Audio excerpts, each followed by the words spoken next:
Yo, welcome back to another edition of that Stay Off My Grass podcast. It's your boy Jeremiah back again, talks some Laker basketball. Today got a little preview for game 3.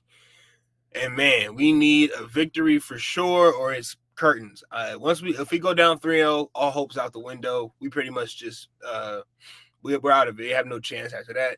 I just wanted to get into a few things that just mulling thoughts that mulled over from the last time I was, thinking about the Lakers and what they can do going forward to possibly win this game. And I'm gonna address some of the comments from the last video. So yeah, y'all keep talking to me. I'll talk back. So my first thing of business I want to get into was, all right, man, we've seen this in game 1 and in game 2. The Lakers come out, they have a lead, they play hard, they're on top in the first half or in the third quarter, like they have a lead, they're on top, and they just don't seem to be able to maintain it.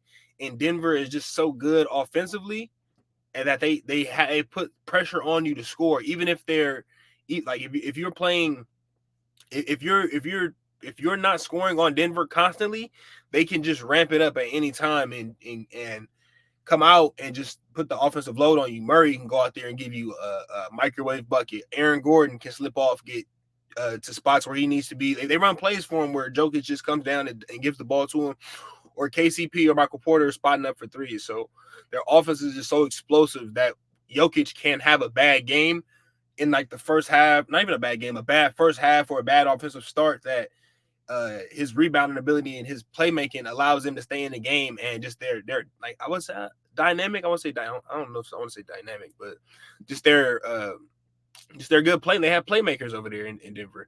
So if you get a lead, you have to continue to crush them. If AD gets 4 fouls and you have 14, I would just say let him play, because at that point you're playing scared with AD, and it's the playoffs. You can't be playing scared. You got to come out and do your thing. So going forward, like I said, man, if you cannot play with your food around Denver, because the Nuggets are hungry and they will eat it. Like it was down the stretch. Every single point mattered down the stretch for the Lakers in that fourth quarter.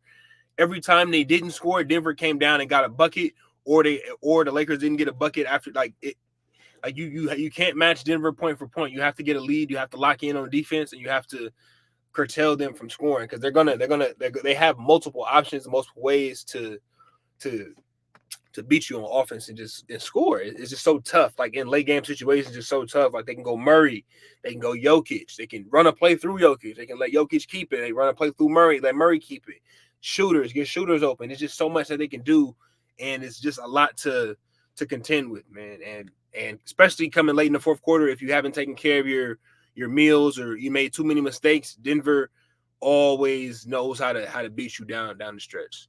Second thing, like I said at the end of my first little statement, let the stars rock out. It's the playoffs for sure. If any one of them gets in foul trouble, AD or LeBron, or they got a hot start, don't pull them. Let them go. Let them go until they throw their hand up. I need a break, because it's at this point. I think LeBron played, I want to say 40 minutes last game. He's gonna have to play 45 or 46, or even more than that if we want to continue to go. So stars are going to have to play more games. Like I said, if they get in foul trouble, let them play until they foul out, because there's no need to play conservative in the playoffs.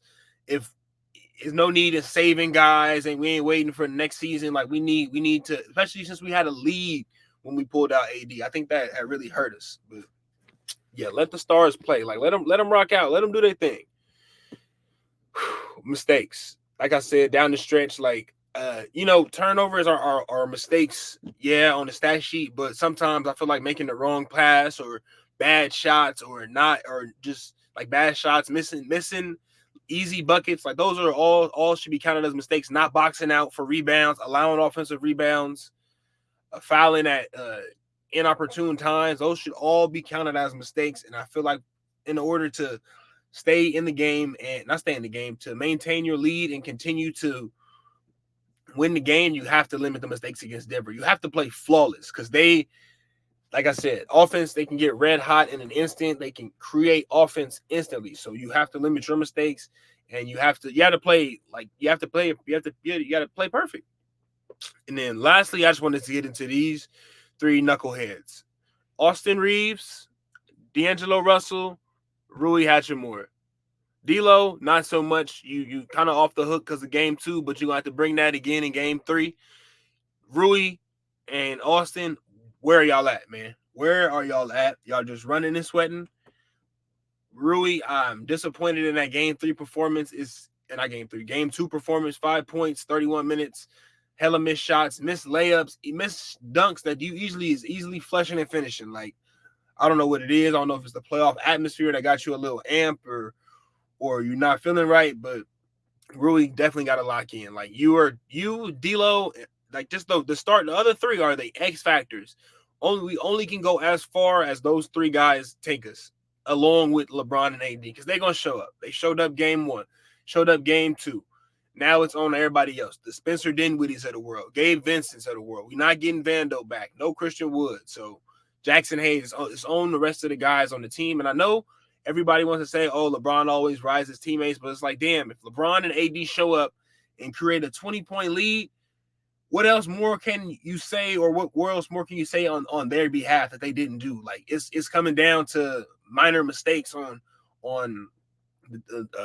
the rest of the crew's end. And I'm not trying to scapegoat LeBron or AD or anything. Like, it's shit they can fix, and it's mistakes too that they make, or effort plays, or when they're not like fully engaged in the game that they can do better on. Like, nobody's off the hook. But if those two guys show up, which they constantly do, it's on everybody else to start pulling their weight. Like Rui, there's no way you can play 30 minutes and have all that many and not be effective. I understand, like, he has to guard Jokic, and that he has to also, yeah, like I said, you have to guard Jokic. That's not a small task, right?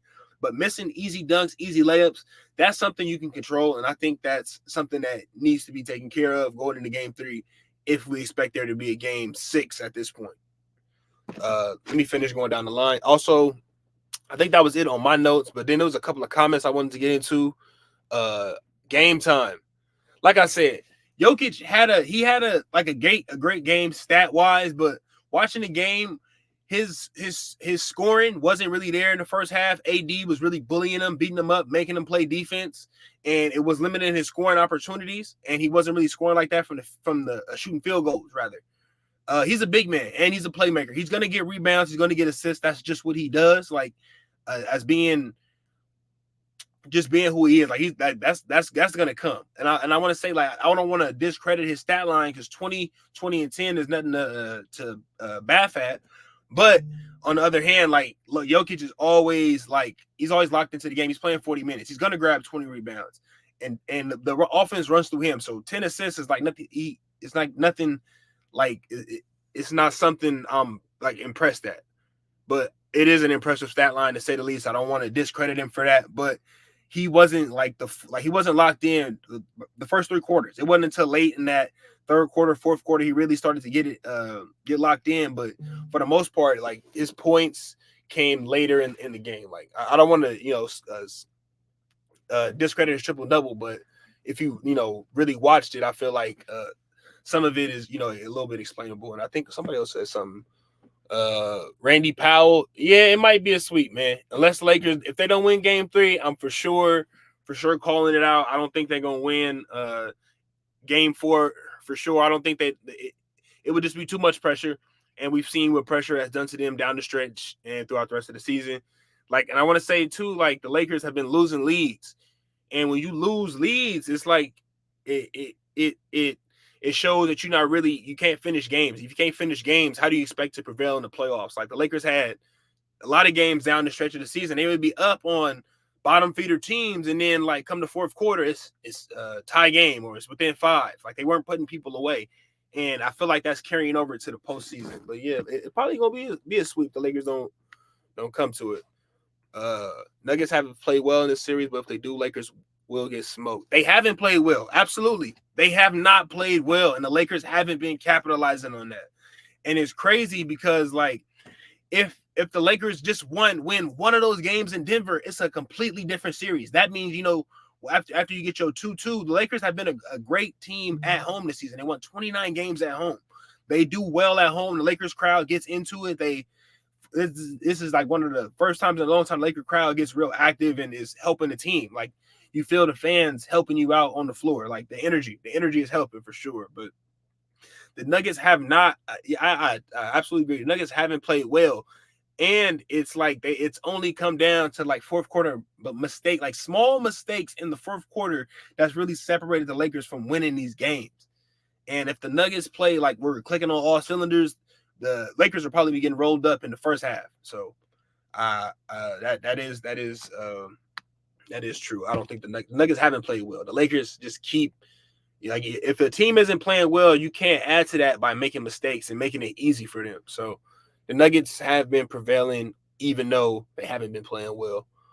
But yeah, I ain't gonna get into the hater comments, but thanks for watching. I appreciate you commenting and watching.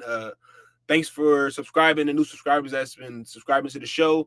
Until next time, until the post game, I'll see y'all after. Hopefully, I'm not in here sad, man. I would love to celebrate the Lakers win. But until next time, y'all, peace.